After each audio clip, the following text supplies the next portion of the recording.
Hello YouTube and welcome back to the Loose Transistor channel. I'm your host Lucas, and today we are going to be talking about PT1, the new filtering settings for Betaflight. There's a lot of hype going on with PT1, and I decided to try it out for myself, and I'm going to let you guys know what my opinion is, whether or not this is just a hype train or if there's something more there.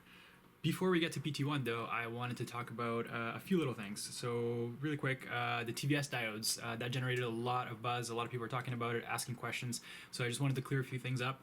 First of all, we're going to be doing a collaboration with a channel friend of mine who's going to be doing some O-scope data to give us some hard data on the matter.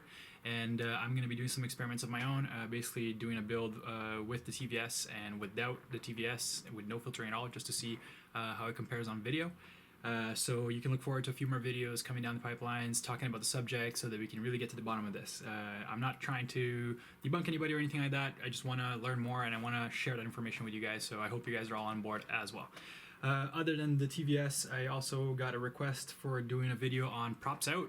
Not sure if you guys heard about this yet, but it's basically reversing the motor direction and then reversing the yaw so that your props spin outwards and put the gunk away from your lenses. I don't personally do that yet, but I've been asked about it a few times, so I'm going to try it out and give you guys my impressions, and we'll go from there.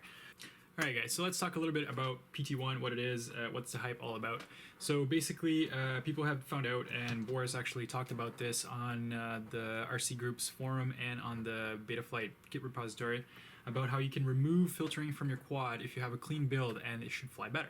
So that's where PT1 comes in. PT1 is just a different filtering algorithm. Right now, most quads ship with something that's called biquad. That stands for biquadratic, and it's just the type of formula that is used to filter out the noise on your gyro. So this biquadratic function apparently is safer to use, as far as I understand. It filters more of the noise. However, it comes at a cost of delay. So PT1 is a less aggressive filter, as I understand, so it runs faster and it has less delay. So that's the theory, and a lot of people have been talking about it, and I've seen a lot of videos that are pretty convincing as to the performance that PT1 has to offer. What really convinced me to hop aboard this hype train though was listening to the FPV show and hearing Gapit talk about it. By the way, if you haven't heard the FPV show, it's an amazing podcast and you should definitely check it out.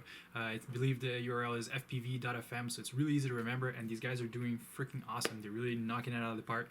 These episodes are entertaining, they're informative, so I highly recommend you check it out and give it a listen, because I think you'll be hooked. So anyway, Gapit FPV, on the show, he was talking about how he did PT1 to one of his Betaflight rigs, and how it wasn't so much the fact that the prop wash disappeared, which seems to be the big thing that everybody's talking about. What he said that really sold me on it was the fact that you could retune your quad and actually turn up with higher P gains, which I like. I like to have a quad that's very, very responsive, and I felt that maybe trying PT1 I could get that response. So this past weekend on Sunday I went out and took 3 of my quads out with me, and I decided to try out PT1, and I was able to tune all of them within 3 or 4 batteries at most. So what I'm going to show you guys today is that process, how I went through it, and the results on the quad as it goes through the different steps. I stopped at notch 1. I did not go to notch 2 because I honestly didn't feel like it was needed. The performance was so nice, I really didn't feel like I needed more. So I had recorded footage of me talking about this stuff at the location. However, that footage turned out like crap because I forgot my actual good camera and I only brought my run cam.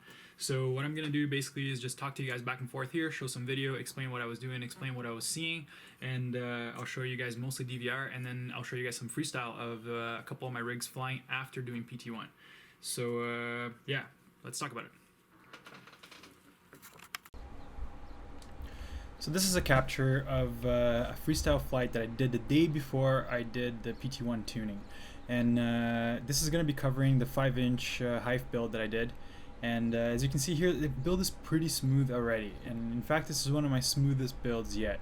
The reason I chose this build is because I really wanted to see if the gains were really worth it, and I was also told that it's easier to do on a clean build, and I knew this one was super clean, so that's why I chose it. As you can see, like, it feels pretty nice. However, that's something that I can't show on video is the stick feel.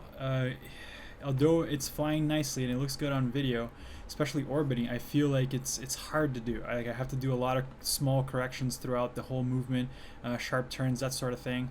So this gives you an idea of the baseline of where the build was before I did PT1. So the first thing I did to PT1, of course, was to I lowered my D a little bit because I wanted to make sure that I wasn't going to burn any motor. So I was from 30 and I went down to 25, and then I set the D Lowpass to the D Lowpass filter to PT1. So that was the baseline fight for the Hive, and as I said before, this is a very clean build, and the reason I say that is because it is soft mounted with bobbins, so and O-rings. So this is a very nice soft mount for the FC. The FC has been drilled out, so I know it's not getting a lot of vibration mechanically. And the motors are also soft mounted, but it's I'd say it's like 2 millimeters of TPE, and it's mostly squished to crap. So I'm not sure it's really doing much for me, but I know that the bobbins are. And electrically, this is a very clean build as well. It has a nice big capacitor on it. So I'm happy with how it flew before PT1 for sure. But I wanted to see what we can push it out. So let's take a look at the first flight of the Hive with just PT1 enabled as the filtering. After you enable PT1, you're supposed to hover around for a little bit, but about 30 seconds. But I decided that I would do a very slow flight and do some throttle changes and do some turns because I wanted a better test of how hot my motors were going to get. And right away I already noticed the quad felt smoother. Turning was easier and it kept the radius and I didn't have to fight it so much. So I decided to just play around with it a little bit, and I'm being very gentle with the throttle here, but there's no vibration, nothing. It's super clean. And when I came down, I tested the motors, and the motors were cold. Like, actually they were cooler than they normally are when I fly my rigs. So +1 for PT1 already.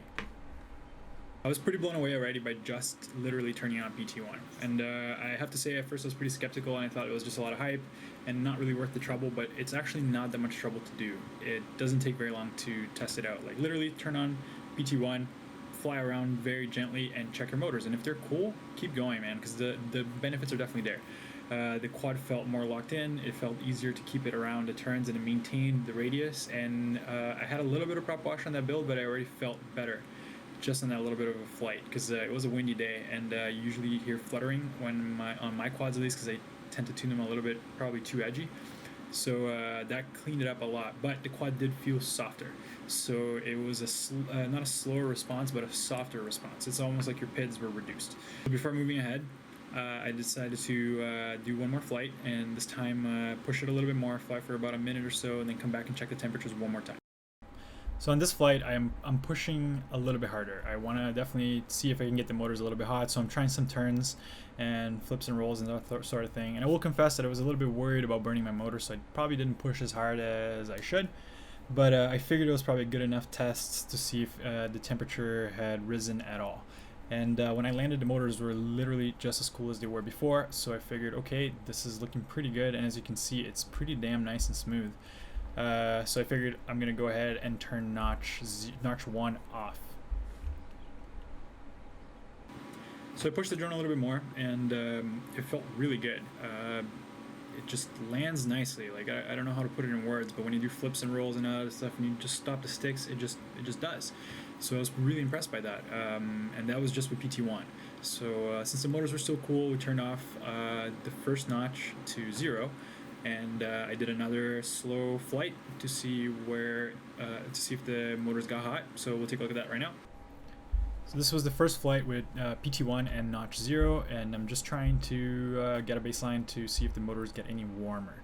So I'm just doing the same thing as I did in the first flight, just doing some turns and just rolling the quad and just keeping it very nice and slow, not pushing the motors too hard. And when I landed and checked, I would say the motors were a tiny bit warm. Like, it was noticeable that they weren't cold anymore, but I wouldn't say that they were hot or anything even close to that. Now we're doing a second run, and I'm going to push the quad a bit more, try some punch outs, again with notch 0 and PT1 enabled. And man, I was really impressed. Without changing any of my tune, the quad felt smoother for sure, like literally almost no prop wash at all, even when radical direction changes. And it just felt really nice. So I have to say, it really is not just hype. PT1 does decidedly change how the quad feels, and for the better, in my opinion, for sure. So if you think your build is clean enough to try, I would definitely give PT1 and at least notch 0 a go, because you might see some really nice benefits. And here I'm just checking for bounce back, and there's virtually none, which is really not bad considering that I haven't retuned.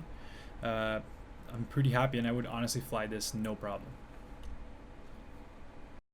After turning on PT1, I didn't think the notch would really make that much of a difference, but it did. It felt really good right away. I guess this is what people say that is like the kiss feel. Things are really smooth and just locked in. Yeah, it's hard to find words to express it. Like, it really, when you're doing orbits around on stock Betaflight with biquad, at least I feel like the quad is kind of skipping in the air. It's not quite doing it. You have to keep correcting it little by little. With PT1 and notch, I felt like the turns were just that. Like, as soon as I put my throttle and the pitch to the desired position, the quad just did it. And it made things easier, actually. Like, I felt like flying was easier and it felt better, and I didn't have to, micro correct every little thing because the quad is trying to bounce and up and down and all this other stuff. So I was pretty impressed. Then I decided to take Gapit's advice and push the tune. All I really did was start upping the P gains, and in about like 5-point increments, and I was able to end up pushing, so the height was at like 62, something like that on pitch, and I think 64 on roll, or sorry, I have those reversed, 64 on pitch, 62 on roll. And then I ended up getting all the way up to like 76, and that got a little bit too high, but I brought it down a little bit, so 75 is where it ended up on the pitch and 72 on the roll. And man, amazing, like a much sharper response. So I'm going to show you guys a quick run through that process, and I'll talk about what I'm changing in between each of the videos so you guys can get an idea, and I'll try to call out the things that I am observing as I'm doing this and why I'm changing what I'm changing. For this flight, I upped the P gains on both pitch and roll to by about 5 points. So we were at 62, went to about 67, and everything felt pretty good. Felt sharper for sure, not a huge noticeable difference quite yet, but it definitely started to feel nicer. And I was trying to see if I could get any prop wash from it, some bounce back, and right here I'm gonna try and throw the quad around a little bit and see if I can, yeah, just caught it right there, and there was literally no vibration. So that's pretty amazing to me, and that tells me that I can probably push it a little bit further. So I was trying to push it until I started to see prop wash, a vibration, and then I was gonna back up the PIDs. I did end up raising the eye gains a little bit later on, but we'll get to that. So I was already pretty happy here, but I decided to push it a little bit further and see how far we could go with the new filtering. And of course, I'm checking the temperature between each flight. So I just wanted to pause really quick and remind you guys that it's a good idea to check your temperatures on your motors as you're doing this. It's kind of, I'm not going to say it's like entirely uncharted territory, but we don't know that much about it yet, what kind of effects it could have. So as I'm upping my P gains and I'm doing these little flights, I'm checking the motor temperatures every time. I'm just looking out to make sure that I'm not doing anything that's going to potentially damage my motors, and I'm also trying to maintain some amount of headroom on my tune so that if I break a prop or if I bend a prop, that it's not going to just immediately smoke my motor because I'm at the razor's edge of what it can withstand. So it's a bit of a balancing game, and that's what I try to reach here, is just to not go too far in one direction by constantly checking the motor temperatures.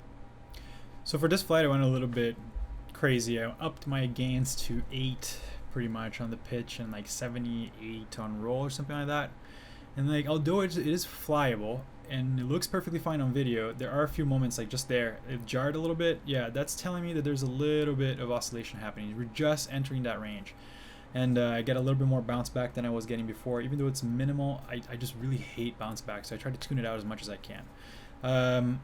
And also, what I can't show here, unfortunately, is the sound. The quad, the sound that it was making up until this point was a nice and smooth sound, almost no prop wash at all, except for like maybe in some really extreme maneuvers. But now, when I'm doing certain maneuvers, although you can't really see it in the video, you can hear it. Like the motors are starting to get at the edge of the tune. So after this flight, I backed everything up, and I ended up with the final points of 78 on pitch and 76 on roll, I believe. I gains remained unchanged from what I had before, and D's went back to what I had before, which was about 30. So at that point in the tune, I felt that I had already started to reach the oscillation range, and like I could have gone a little bit further, sure, and get the really big oscillations, but I knew that I had to reach that because of the sound of the quad. So the sound is very important too. You can listen to your props; they're telling you a lot. I noticed a big difference even just turning on PT1 and notch 1 off. How much quieter, nicer the quad sounded. It just sounded smoother. So I was very happy about that. So what I'm going to do now is show you guys a DVR of the final tune and what it looks like on the video, and I'll give you guys my final impressions on it right after that. So here's me flying the build after getting it tuned, and you can already see how much sharper it is. Like, it feels great on the sticks. The response is fantastic. There is virtually no prop wash, and like a turn like I'm about to do right here would usually bring a ton of prop wash from my quad, and like this just does it. So it's smoothed out, it sounds way better, and something that I noticed right away, even just like putting PT1 and notch 1, it was the sound of the quad got so much better. So do I think this is hype? No, not at all. This is totally true, and I would definitely recommend trying it if you have a clean build. So make sure you test throughout, make sure you check your temperatures so that you don't burn up motors or anything like that, because I wouldn't want any of that to happen to you guys. But there are gains to be had from doing PT1 and notch 1 and notch 2 even. I just didn't feel like going that far because I'm super happy with how this is flying right now. It is so much better than what it flew like before. It's night and day in terms of feel for me, and I'm sure this is going to allow me to fly a lot better. So I'm going to show you guys, I'm going to leave you guys with a quick freestyle, just a full HD version of this basically, so you guys can check it out and see it in HD. I really appreciate you guys watching, and I hope that I informed you guys enough about PT1 and the effects that it had, at least on my builds. If you guys have any questions or comments or anything like that, just drop a line. I'd love to hear from you guys, and make sure you subscribe to the channel because there's a lot of awesome stuff coming. So enjoy the show.